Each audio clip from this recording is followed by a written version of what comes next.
Primeiro livro de Samuel, capítulo 4, que estudaremos hoje.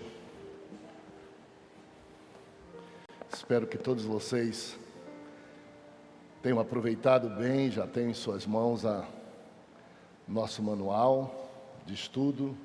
Ele é muito importante, tanto para a gente entender melhor, como para a gente guardar como um verdadeiro legado para a nossa família, para o nosso povo. A Bíblia toda sendo estudada, e nós estamos agora estudando 1º e 2º Samuel. Depois nós vamos estudar o livro de Lucas. Vamos ler a palavra do Senhor. Capítulo 4 é a nossa sugestão de leitura. Pode colocar verso de 1 até o verso de número 22. Vamos ler juntos, conforme fazemos. Como somos menos em época de férias, dobremos o volume da nossa voz. Pode abrir sua Bíblia no seu tablet, no seu smartphone. Essa é a única hora que a gente não coloca o texto direto na tela, para que não percamos a familiaridade com o texto sagrado. Vamos então à leitura. Veio a palavra de Samuel a todo Israel. Israel saiu à peleja contra os filisteus e se acampou junto a Ebenezer, e os filisteus se acamparam junto a Afeca.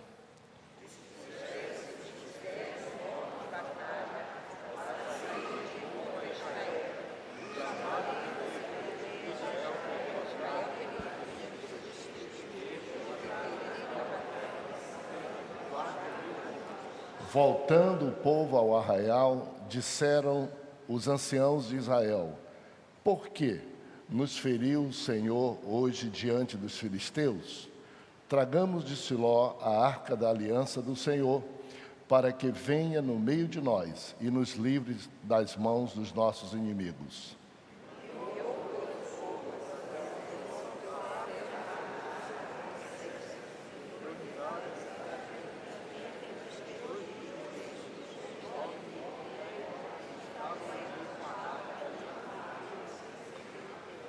Sucedeu que, vindo a arca da aliança do Senhor ao arraial, rompeu todo Israel em grandes brados e ressoou a terra.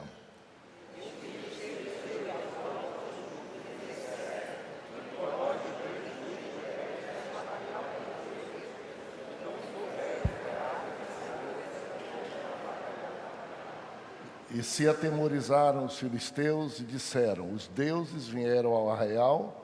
E diziam mais: ai de nós, que tal jamais sucedeu antes.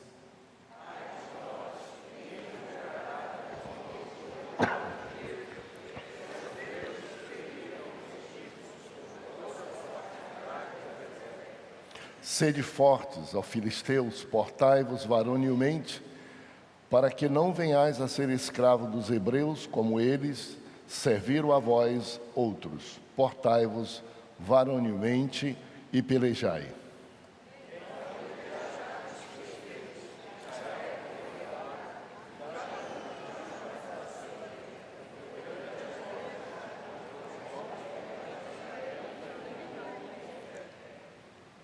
Foi tomada a arca de Deus e mortos os 2 filhos de Eli, Ófine e Finéas.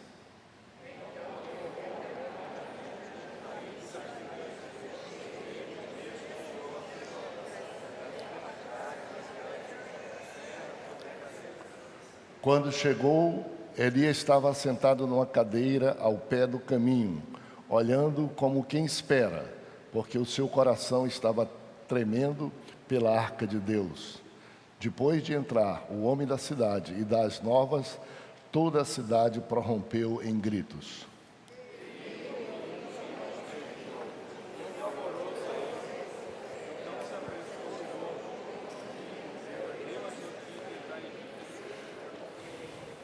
Era Eli da idade de 98 anos, os seus olhos tinham cegado e já não podia ver.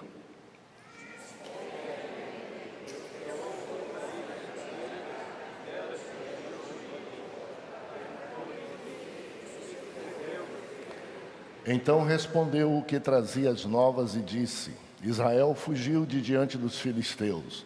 Houve grande morticínio entre o povo, e também os teus 2 filhos, Ofni e Finéias, foram mortos, e a arca de Deus foi tomada.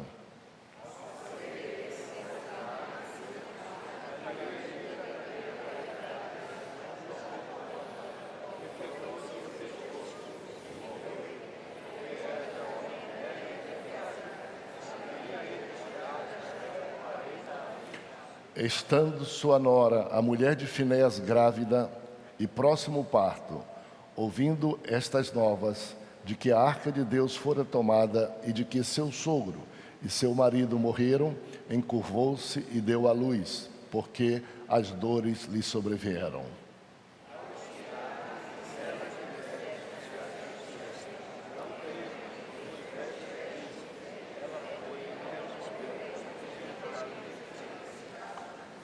Mas chamou o menino e acabou, dizendo: Foi-se a glória de Israel. Isto ela disse porque a arca do Senhor fora tomada, e por causa de seu sogro e de seu marido.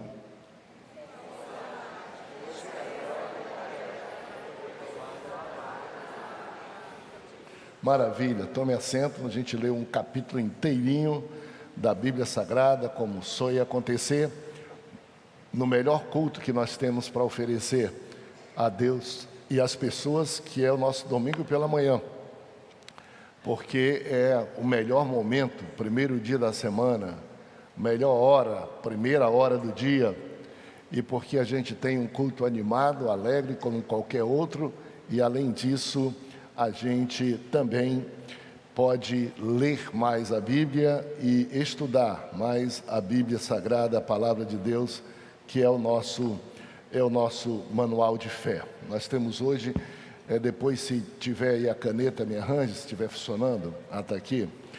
Nós temos hoje uma lição grande, são 4 capítulos, não é? 75 versículos, e é por isso que eu digo a vocês que é quase que indispensável a gente ter um pequeno manualzinho, que é um trabalho estupendo de uma equipe para facilitar estudos da Bíblia Sagrada, que às vezes podem parecer estudos mais cáusticos, mais desérticos, e a gente então procura garimpar e mostrar que não é tanto assim, que a gente pode estudar qualquer livro da Bíblia e estudar de modo altamente interessante para nós, para a nossa família, para os nossos filhos e para todas as gerações.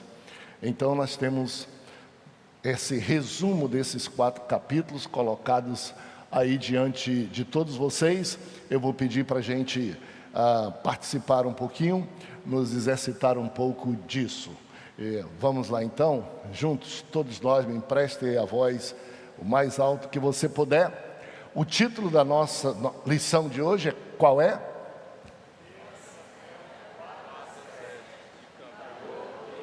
Isso, maravilha. Vamos mais alto um pouquinho. Está muito bom já, mas fica melhor ainda. O título da nossa lição hoje é...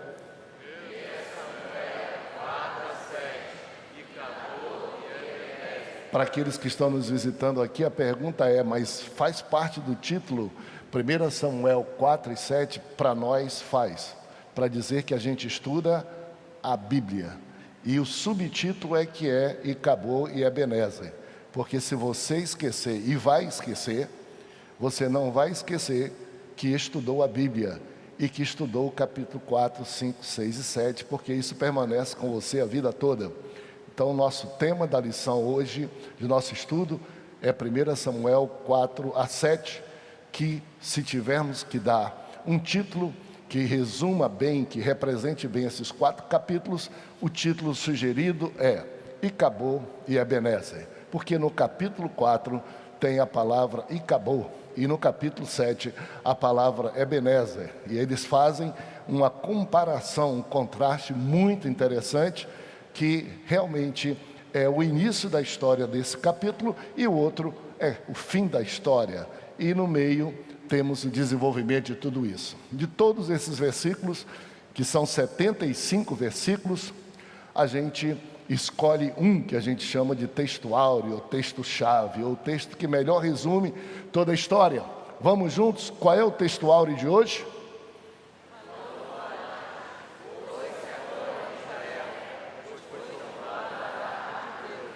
Então dá muito bem para a gente ver que está gostoso, né? Foi bem escolhido. A razão e a diferença entre Icabô e Ebenezer está na presença de Deus, na arca de Deus. Faz toda a diferença a presença ou não de Deus na nossa vida, nesse caso simbolizada pela arca. E todos nós vamos sair daqui cheios de desafios na vida. Eu vou estar falando um pouco ao teu ouvido, mas o Espírito Santo, o autor da Bíblia Sagrada, vai estar falando ao teu ouvido, ao teu coração, à tua alma, e vai aplicando, vai te desafiando, vai te ensinando algumas coisas, e você vai dizendo, bom, quando eu sair daqui, ou daqui para frente da minha vida, eu vou colocar em prática algumas coisas. Entre elas, está sugerida uma verdade prática. Vamos ler juntos. Verdade prática.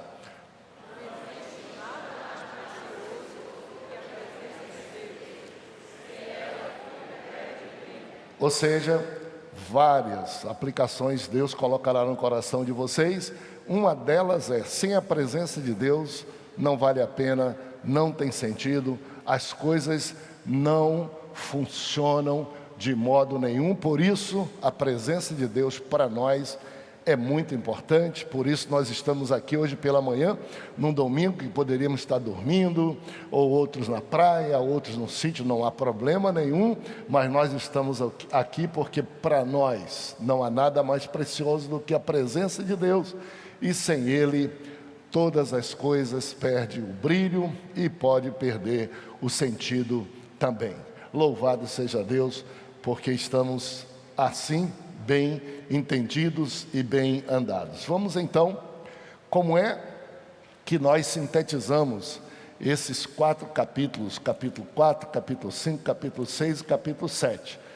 Nós estamos propondo que a síntese, para você não esquecer, seja em 3 tópicos. Sempre nós usamos 3, para você não ficar preocupado. Então vamos juntos citar quais são os 3 tópicos que resumem esses capítulos. O tópico de número 1 é qual? Foi-se a glória de Israel. Nesse tópico nós vamos estar trabalhando o capítulo 4, que nós lemos. Todo o capítulo 4, tá? Com uma correçãozinha, já vai fazendo aí quem fez o esboço, tá? Que o capítulo 4, ele termina no verso de número 22. Alguém escreveu 10, mas nós não queremos o que quem escreveu a mais, tá? Pode retirar os 10 aí da Bíblia, tá bom? Então nós vamos pegar o capítulo 4. O tópico de número 2 é qual? Consequências da glória que se foi. Nós vamos trabalhar o capítulo 5, todo o capítulo 5, que é um capítulo curto. E o tópico número 3 é qual? Ebenezer, e nós vamos trabalhar nisso o capítulo número 7. E o capítulo número 6 está aqui mexido também um pouquinho, porque ele é uma sequência de explicações dos capítulos anteriores. Então, estudando hoje capítulo 4 a 7, debaixo do título Icabô e Ebenezer, dizendo que foi-se a glória de Israel proclamada, e dizendo que a presença de Deus é o segredo da vida da gente, de todas as coisas. Nós temos 3 tópicos que nós vamos resumir, tocar o nosso estudo de hoje. O primeiro é foi-se a glória de Israel, o segundo é consequências disso, e a terceira, o tópico é Ebenezer. E aí nós vamos caminhando. No tópico de número 1, da Bíblia e da nossa revista de estudo, do nosso manual de estudo, e aqui diante de você, o título é Foi-se a glória de Israel. Qual é uma palavra sinônimo disso que aparece no texto sagrado? Qual é a palavra? Icabô. Então nós poderíamos eu até vou sugerir depois ao autor futuro, que ele coloque para você perceber imediatamente esse contraste. Aqui pode ser e acabou, consequências e Ebenezer. É uma viagem que sintetiza a viagem do crente, na vida do crente. Nós estudamos o livro de Juízes e eu acompanhei, embora viajando, os estudos aqui pela manhã, eu faço questão de acompanhar, e vi o pastor Felipe mostrando e relembrando, não é aquele ciclo que nós estudamos durante os Juízes a vida toda, um ciclo todo. O povo desobedece, o povo sofre e apanha, o povo vive escravo, o povo lamenta, o povo cai em si e geme, e o povo diante da dor quase sempre dura que a gente passa, se arrepende, busca a Deus e é livre. Essa mesma jornada aqui está representada nesses 3 pontos. E acabou a glória de Deus não existe, estamos vazios, estamos sem Deus. Ebenezer, até aqui nos ajudou o Senhor, a glória de Deus voltou, nós estamos na sua presença. Essa viagem de Icabô, onde a glória se foi, e de Ebenezer, onde o Senhor está nos ajudando, ela tem causas e ela tem consequências de todas elas. Mas o primeiro ponto se resumiria a isso: Icabô, foi-se a glória de Israel. Ou em algumas traduções da Bíblia, eu até me surpreendi estudando e trabalhando nisso, né? Porque na minha cabeça estava mais a palavra mais completa, Icabod, né? Estava mais essa palavra, mas a tradução que nós usamos é esta e é a palavra mais usada. Então, significa foi-se a glória de Israel. Por que foi a glória de Israel? Por que Deus se ausentou de Israel? Por que Israel ficou aí à disposição de tantas coisas fora da presença de Deus, portanto cativo do povo dos filisteus e também dos seus próprios caprichos? Vamos lá? Quem pode ler para mim capítulo 4 e o verso número 3? Voltando o povo ao arraial, disseram os anciãos de Israel: por que nos feriu o Senhor hoje diante dos filisteus? Traga-nos de Siló a arca da aliança do Senhor, para que venha no meio de nós e nos livre das mãos dos nossos inimigos. Nós apresentamos o autor como uma das causas, não é totalmente exaustiva, a questão da superstição. O que é a superstição? A superstição é quando a gente substitui o que é importante por algo que não é importante. É quando a gente dá mais valor ao que a gente pode manipular, manusear, do que aquilo que devemos ser no nosso coração.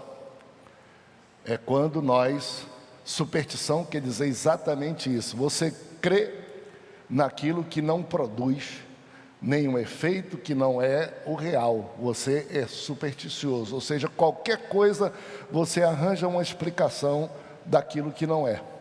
Uma explicação exatamente que encobre ou que faz você se desviar daquilo que é real. No caso do povo de Israel, qual era isso? Deus queria abençoá-los, como quer a todos. Deus quer estar na vida da gente, no coração da gente. Deus não é manipulável e Deus não é objeto. Deus não fica de fora de nenhum ambiente porque não tem algum lugar físico para ele, porque o lugar onde ele habita é no coração da pessoa. E o povo de Israel passou a acreditar num objeto mais do que em Deus, e viver do jeito que eles queriam, dizendo: Se esse objeto, que era a arca, estiver no nosso meio, resolve todo o nosso problema. O problema é o objeto. Eu posso viver do jeito que quiser, não preciso de Deus no meu coração, mas se eu tiver a Bíblia, se eu tiver o cartãozinho de membro, se eu tiver o que eu acho que resolve na presença de Deus, que é a minha aparência, mas o meu não tem problema. O que está acontecendo dentro de mim, se eu tiver a representação fora de mim, Deus estará comigo. Isso, superstição. Dá uma mostradazinha aí, todo mundo já viu, muitas vezes é muito bom a gente passar pelo o Velho Testamento, porque as histórias nos ensinam. Todo mundo já viu a arca, o que é, muito bem apresentada em várias lições. Aqui está esse objeto muito pequeno, está pesado porque era feito de madeira de ouro, era feito de ouro, e onde tinha alguma parte de madeira era totalmente revestido de ouro. Isto aqui ficava no tabernáculo, no lugar mais sagrado possível, e no templo também, no lugar mais sagrado possível. Até esse momento, no tabernáculo, até esse momento, na tenda da congregação, porque até esse momento não existia o templo que veio existir a partir de Davi e Salomão, do trabalho de Salomão. Isto aqui era a representação mais interessante da história da vida religiosa de Israel. Por quê? Porque os querubins representavam a santidade de Deus, e dentro dessa caixa existiam 3 coisas que marcavam a história de Israel. Existia a vara de Arão, que floresceu. Dentro disso estava um pote com o maná, e dentro daqui estavam as tábuas da lei que Deus deu a Moisés. Então era a lembrança do povo de Israel, da aliança, do acordo que Deus tinha com ele, para que eles não se esquecessem. Ou seja, não garantia a presença, era para que não se esquecessem da presença de Deus no coração. Eles pegaram e disseram: se esse objeto estiver no nosso meio, não importa se as 3 símbolos que lá estavam, não importa se eu não respeito a nenhuma liderança, como fez Miriam e outro que não respeitou a nada, ninguém, nem papai, nem mamãe, nem nada, eu não tenho autoridade sobre mim. Deus disse: olha, cuidado, que eu escolho pessoas para abençoar o meu povo e para liderar o meu povo aqui na terra. E a vara que floresceu foi a vara de Arão. Nenhuma outra floresceu. Depois, aqueles que diziam: Deus não cuida de nós, não nos abandone, até que não existe. Deus disse: olhe o que tem nesse pote, maná. Quem é que cuida por 430 anos de 3 milhões de pessoas no deserto, que não tem nenhuma reserva de alimento e de água e não deixa faltar comida e alimento? Olha esse pote, olha a minha provisão, vai estar sempre com vocês. Mesmo quando vocês tiverem muito dinheiro, muito rico, quiserem pensar que vocês são o que são porque tem, não esqueça que vocês não comem dinheiro, vocês não comem papel. Não comem papel. E que vocês comem é comida. E vocês são alimentados pela água. E esta, quem cuida, que representa a sobrevivência, o poder e o cuidado de Deus melhor. E por fim, as 2 tábuas com a lei de Moisés, que era exatamente a orientação, o basilamento. Ei, gente, não façam isso, não excedam os limites. Caminhe pelo caminho que é o meu caminho. Não mate, não roube, não faça. Os meus limites me tenham no coração de vocês. O povo pegou, achou muito engraçado isso e disse: eu posso não obedecer nada, eu posso não ter nenhum respeito pelaquilo que está dentro disso, basta que eu tenha o crucifixo no meu pescoço, basta que eu tenha uma caixa de promessa no meu bolso, Basta que eu abra a Bíblia no Salmo 91, o resto não interessa. O Salmo 91 não precisa estar no meu coração, precisa estar aberto em cima na porta da minha entrada. Nada disso. Chama-se superstição. Você prefere a forma do que a essência. E Deus mostrou que isso leva a pessoa, a família e uma nação a total destruição. Próximo ponto, pode vir rápido para mim: idolatria e promiscuidade, que se parece muito com superstição, mas tem alguma diferença. E promiscuidade. Leia o verso 4, quem puder, para mim. Mandou, pois, o povo trazer de Siló a arca do Senhor dos Exércitos, entronizado entre os querubins. E os 2 filhos de Eli, Ofni e Finéias, estavam ali com a arca da aliança de Deus. Veja o que a palavra do Senhor fala, e principalmente destacando a questão da promiscuidade. Vocês já estudaram aqui, é muito bom a gente não faltar quando não tem obrigação de faltar por alguma coisa. Faltar, porque nós vamos construindo como a Bíblia vai construindo, né? Vai construindo etapa sobre outra etapa.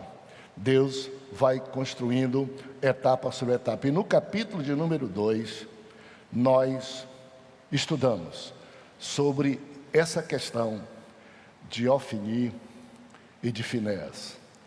Nós estudamos muito bem lá. Deixa eu ver se alguém de vocês aqui lembra como são descritos esses 2 filhos de Eli que sucedem ele no trabalho sacerdotal. Alguém lembra como é que eles são descritos? Falem. Filho de Belial. Mas por quê? Porque ao invés de cuidar ao povo e cuidar do culto que é temente a Deus, eles aproveitavam para se prostituir no tabernáculo e durante o culto com mulheres. E segundo lugar, qual mais? Segundo lugar, eles entraram numa degeneração de falta de temor a Deus, começando com coisas pequenas, que eles deixaram de respeitar o sacrifício que eles deveriam oferecer a Deus, que eram os holocaustos.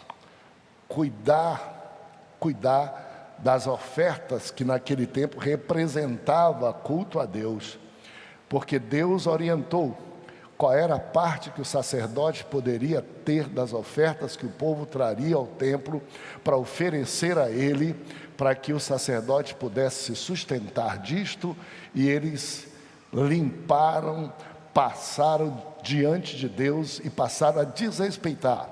Ao invés de oferecer a melhor parte do holocausto dos animais em oblação e em holocausto diante do altar de Deus, eles passaram a, antes de oferecer a Deus aqueles animais, de prestar a oferta, eles passaram a esquartejá-lo para ter a melhor parte para a sua comida, para si. A ordem de Deus é: ofereçam em holocausto, queime isso em holocausto, depois a parte, tem uma parte para vocês se sustentarem e se alimentarem, depois, e a parte correta é essa. Eles tanto se descuidaram que na proporcionalidade e também na ordem, primeiro eu, como quem se diz, Deus nem se lixe, eu, como se eles fossem Deus. Então a Bíblia declara que eram filhos de Beliais, porque desrespeitaram a Deus na adoração e se prostituíam direto, sem ter nenhuma espécie de temor e de remorso diante de Deus. E aí leia de novo o verso número 4 para mim. O verso que foi lido, 4.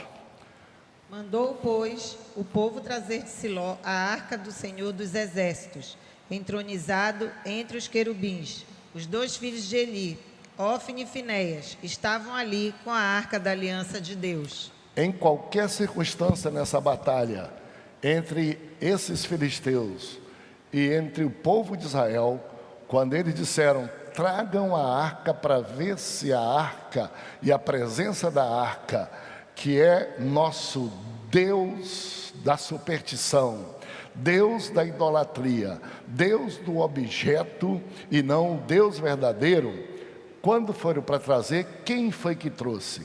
Exatamente, Ofni e Finéias, que eram habituados, totalmente habituados à prática da promiscuidade e do desrespeito a Deus. Desobediência, 4 verso 21, por favor. Mas chamou ao menino e acabou, dizendo, foi-se a glória de Israel. Isto ela disse porque a arca de Deus fora tomada, e por causa de seu sogro e de seu marido. A palavra desobediência colocada aqui é uma coisa. Há poucos dias eu fui a um médico, antes da viagem, e o médico pegou, escutou meu coração, tirou minha pressão, glicose. Ele disse assim, pastor, é um querido doutor da igreja, cardiologista. Ele disse, pastor, está tudo bem, mas o senhor está muito no limítrofe. A doutora Denise aqui chega a estar rindo, porque conhece também toda a história. O senhor está muito limítrofe. O senhor está pré-diabético e o senhor está com a pressão alta no limite. Não pode dizer ainda que é pressão alta, mas quanto mais o senhor tem que tomar algum tipo de providência para tal. Logicamente que eu sou um pouco teimoso, né? Eu disse, doutor, desde muito cedo, eu sou piloto de avião, eu faço meus exames todinho. No primeiro exame que eu fiz, quando tinha lá 29 anos, para tirar minha carteira, o médico disse, o senhor está limítrofe, é 14 por 9, 14, tal. Às vezes baixa, e logicamente que se baixa, também pode subir, isso não tenha dúvida nenhuma. Eu disse, mas tem mais ou menos esse histórico, doutor. Aí ele falou, não, mas o senhor precisa, e disse assim, está muito limítrofe também, pastor, a questão do açúcar, e é verdade, eu também tiro os examezinhos todos, e tem hora que está muito bom, tem hora que passa um pouquinho, e logicamente, minha esposa, tudo dela é lá embaixo, pressão é lá embaixo, tudo é lá embaixo, ele disse, muito limítrofe.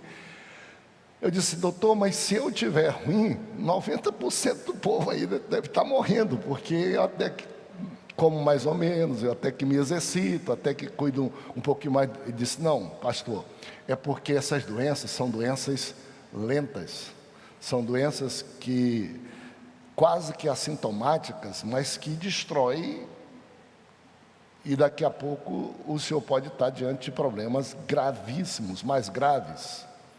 Desobediência é esse tipo de doença.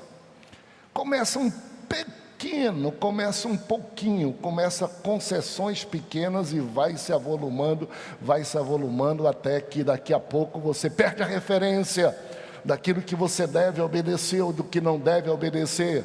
Você duvida da palavra do papai, duvida da palavra da mamãe, você não tem ninguém a quem você peça conselhos, você desobedece e vai se acostumando e vai levando, daqui a pouco você não obedece nem a Deus, e você se perde no caminho, e logicamente as lutas vêm, os problemas vêm, as derrotas vêm, porque você nem forças tem para vencer os problemas que são naturais que venham, porque o caminho que você tomou é um caminho que lhe distanciou da graça, da palavra de Deus, e sem obediência a Deus, a gente não chega a nenhum lugar.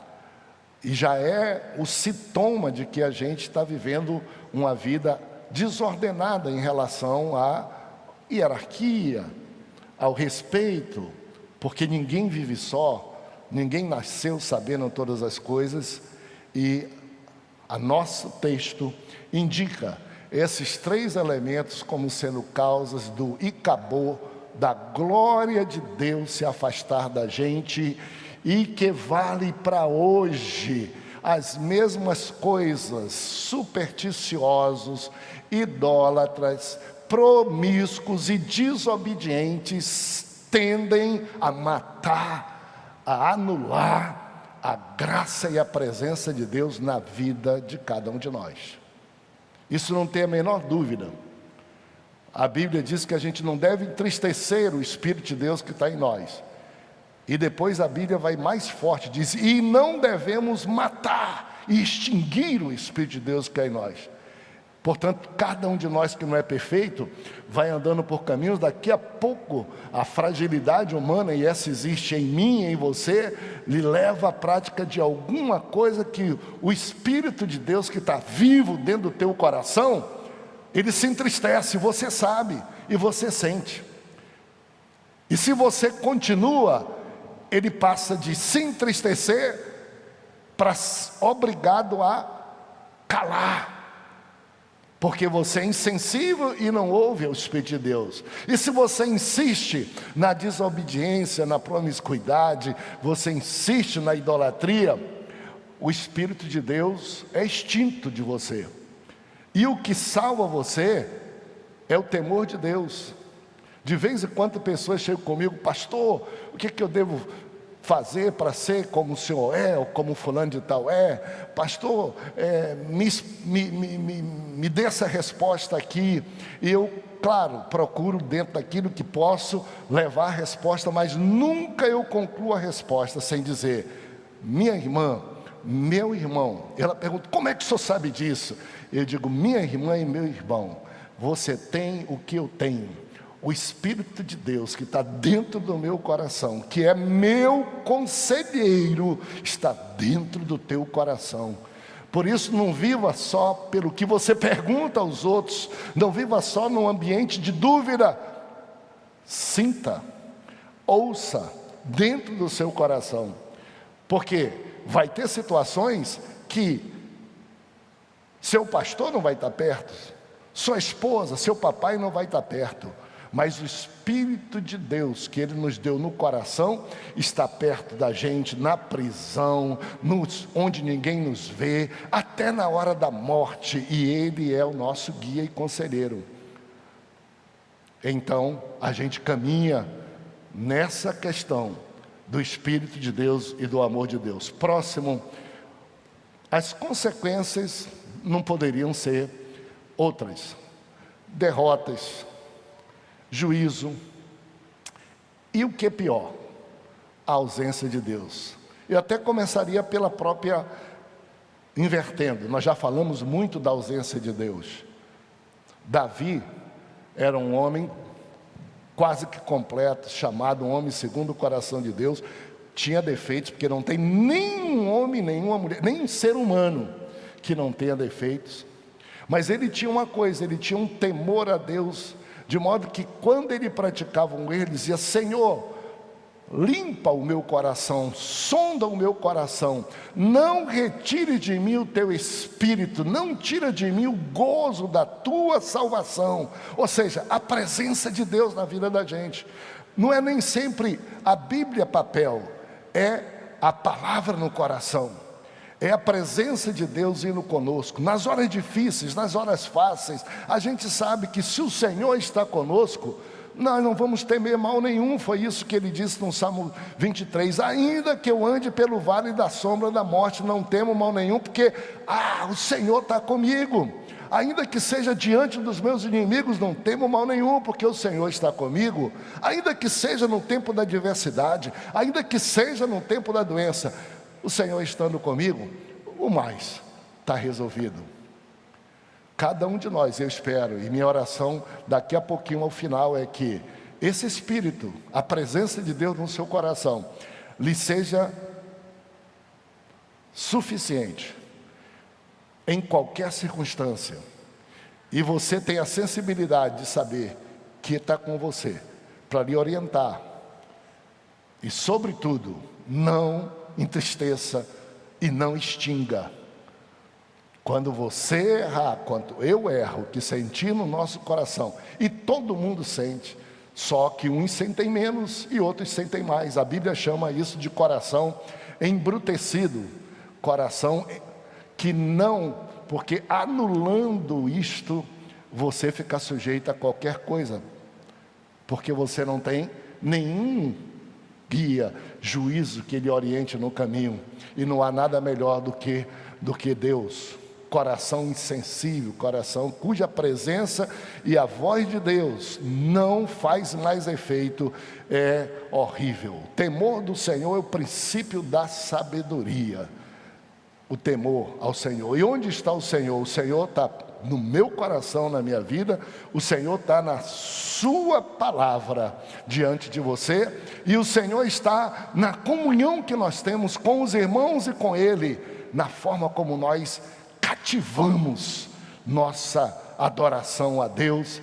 E nesse ponto vocês são privilegiados. Não resolve tudo, mas estar aqui na casa do Senhor Jesus domingo pela manhã já merece muito aplauso, dizendo: eu preciso do Senhor, eu quero Deus, eu preciso de orientação dele cada dia. E a palavra do Senhor foi nesse sentido. Por favor, leia o verso de número 2 do capítulo 5. Quem pode me ajudar? Tomaram os filisteus a arca de Deus e a meteram na casa de Dagom, junto a este. A guerra era entre os filisteus e os israelitas. Tem um mapa aí, por favor, coloca só para a gente ter ideia o que é que estava em jogo. Vocês lembram, desde o nosso estudo de Juízes para cá, que a partir do povo de Israel entrar em Canaã, a terra prometida, eles não tiveram muito sossego, porque ela era habitada por outros povos. E o Senhor as entregou, mas disse: conquistem essa terra que eu dei para vocês, conquistem para vocês. E essa foi a luta permanente. Ou seja, quem lá estava não queria abrir espaço de jeito nenhum para Israel, e as batalhas se davam. Aqui está os filisteus. Esse mapa está em inglês porque foi o melhor em termos de citação, tá? Mas aqui está os filisteus, Filístia. Não confundir nunca, lá em cima no norte tem a Fenícia, que são os fenícios, as pessoas confundem muito. Aqui está a Filístia, os filisteus. Olhe só, quando você lê na Bíblia, aqui você vai ler e vai aparecer as principais cidades: Gat, Asdod, Asquelon, está tudo aqui. Gaza são as principais cidades da Filístia. E a luta se travou aqui, ó, mais ou menos aqui. Olha aqui, Afec, e olha aqui, Mispa. A Bíblia fala diretamente que o povo, os filisteus, se acamparam aqui e os israelitas se acamparam aqui em Mispa. E neste território aqui aconteceram as batalhas entre Israel e as batalhas entre os filisteus. Nesse ambiente aqui,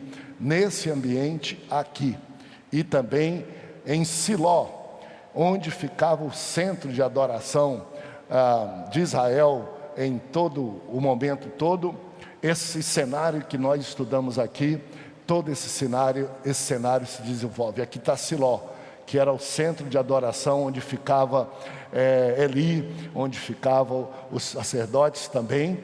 Aqui nessa região se deu esse trabalho. Depois você vai poder ver que foi exatamente aqui, nesse caminho, mais ou menos aqui, que surge a coluna que nós vamos tratar para terminar, chamada Ebenezer, que depois se tornou o nome de uma cidade. Um nome abençoado, não é? Graças a Deus que Icabô não se tornou nome de cidade, mas Ebenezer se tornou o nome de uma cidade que partiu desse monumento que está. Então aqui acontece tudo isso que nós vemos. Pode voltar, por favor, ao nosso esboço. Primeiro aspecto de tudo isso: Israel não conseguiu resistir e vencer as batalhas. Israel estava habituado com um exército pequeno, em desvantagens de armamento e de número de pessoas, vencer batalhas. Enquanto Deus era o Senhor, enquanto se cumprir o que Deus falou, ame ao Senhor, seu Deus de todas as coisas. Não façam outros deuses para você, não adulterem, tudo que nós dissemos ali. Israel vencia de modo milagroso, inexplicavelmente, com ninguém. Israel vencia até com um toque de trombeta, Israel vencia até com um grito de pessoas, Israel vencia. Nessa guerra, Israel perdeu 2 batalhas. A primeira, caíram 4.000 homens, a segunda, 30.000 homens, e as derrotas eram sucessivas, até que os líderes e o povo se arrependeu. Nessa luta toda de derrotas, vem a questão aqui do templo de Dagon, a perca de 4.000 homens, imaginem, e depois de 30.000 homens. Mas o que se discute mais aqui é: Israel tinha transferido a fé em Deus vivo e verdadeiro, que a gente deve seguir com o nosso coração, para um objeto. E os filisteus levaram esse objeto. E quando levaram esse objeto lá para a sua terra, colocaram esse objeto no templo de seu Deus, no templo do Deus Dagon, como quem diz: ó, este é o que é o Deus. Esse aqui, representado por essa arca, não tem sentido nenhum. Vamos ler o verso de número 4, por favor. Levantando-se de madrugada no dia seguinte pela manhã, eis que Dagon jazia caído de bruços diante da arca do Senhor. A cabeça de Dagon e as 2 mãos estavam cortadas sobre o limiar. Dele ficara apenas o tronco. Então, os filisteus, ao vencerem o povo de Israel, que estava longe de Deus, em desobediência a Deus, e algumas pessoas confundem e dizem assim: Deus fez Israel perder peleja. Atenção com isso. Deus não faz, não induz, não empurra nenhum de nós para o mal e para perder pelejas. Esqueçam isso. Quando nós desagradamos a Deus, Deus tira a mão de proteção de sobre um desobediente, para que ele não pense que a desobediência dele mancha Deus. Deus apenas retira a proteção que dá e deixa a pessoa sentir o que o seu próprio estado lhe oferece. Deus tira das pessoas. Eu só estou aqui por causa da graça de Deus, senão eu não estaria aqui. Se a graça de Deus for retirada de mim, eu vou viver o que eu mereço pelos meus próprios fracassos ou fragilidades. A graça de Deus vem e nos protege, a graça de Deus vem e nos abençoa, a graça de Deus vem e nos faz forte. A gente pega e diz: eu sou. Coisa nenhuma, não somos. E Deus tirou a sua mão, e eles levaram a arca. E claro que os filisteus disseram: vencemos o Deus de Israel. Não se alegraram de dizer: vencemos o povo de Israel, conquistamos sua terra, vencemos o Deus de Israel. E aí pegaram, veja só, ninguém para lutar por Deus. Colocaram a arca lá no templo deles.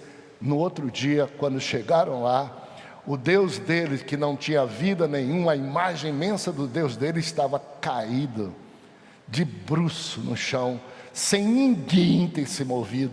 Por quê? Deus peleja por Ele mesmo. Deus se defende por Ele mesmo.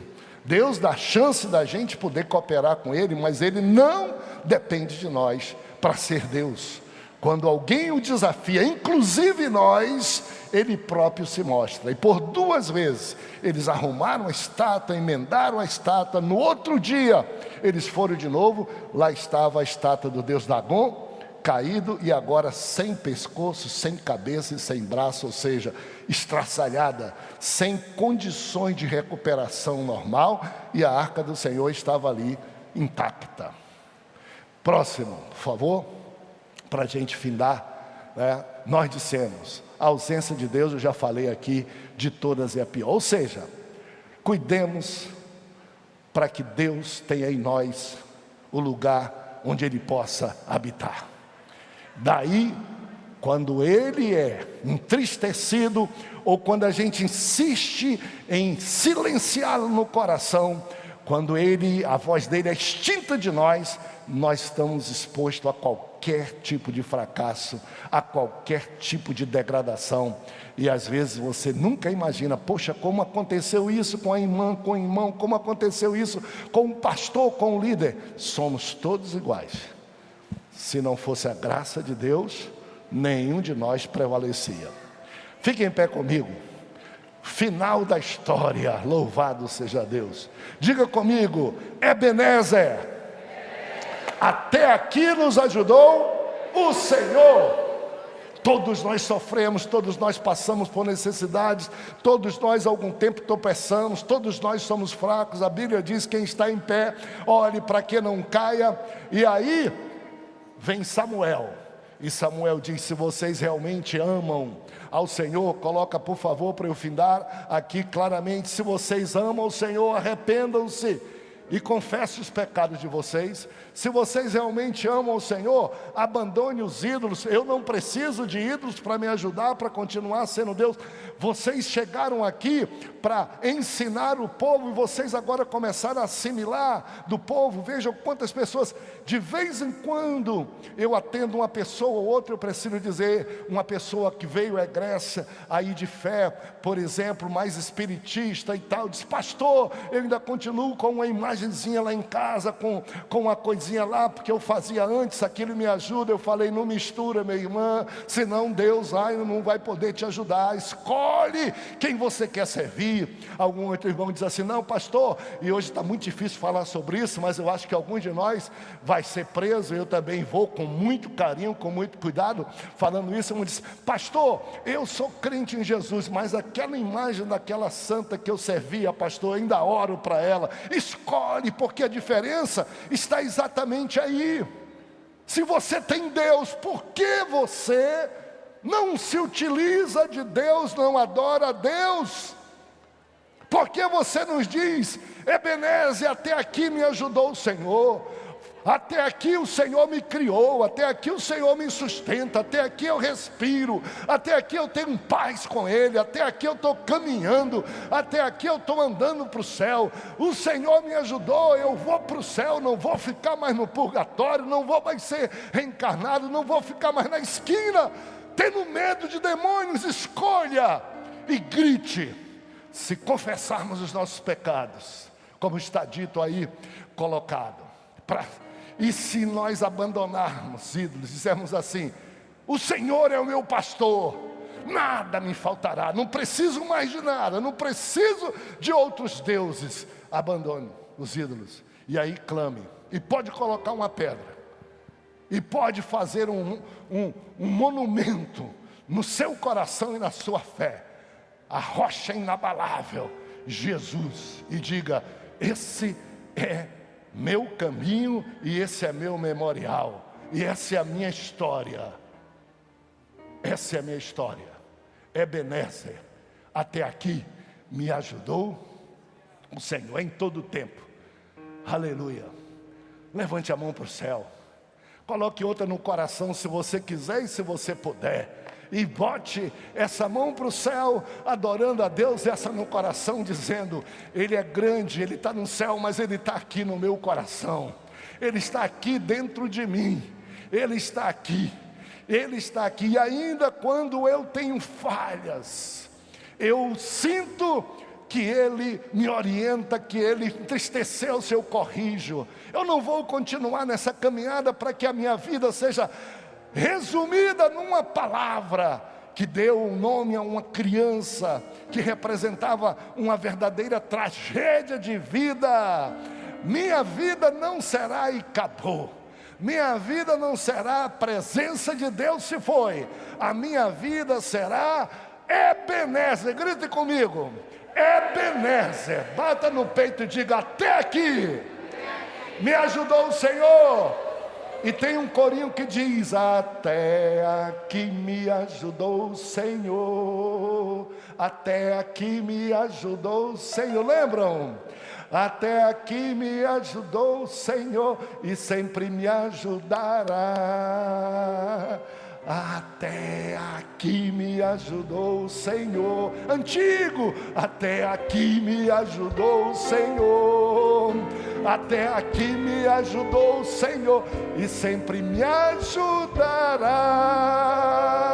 Glória a Deus, dê um grito de glória a Deus. Diga aleluia.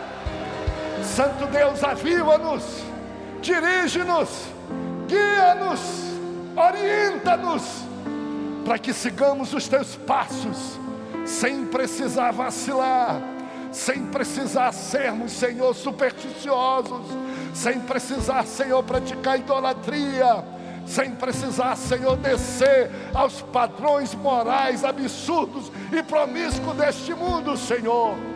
Que os nossos pecados não permaneçam e não sejam cultivados, mas que a nossa alma confesse e deixe, Senhor Deus, que a vida do meu irmão, a vida da minha irmã, a vida dos filhos, a vida da família, não seja Icabote, Senhor, não seja acabou, não seja nada disso, mas que pela Tua graça, pelo Teu amor, Senhor, nós possamos gritar e dizer: até aqui me ajudou o Senhor e sempre me ajudará até o céu. Aleluia!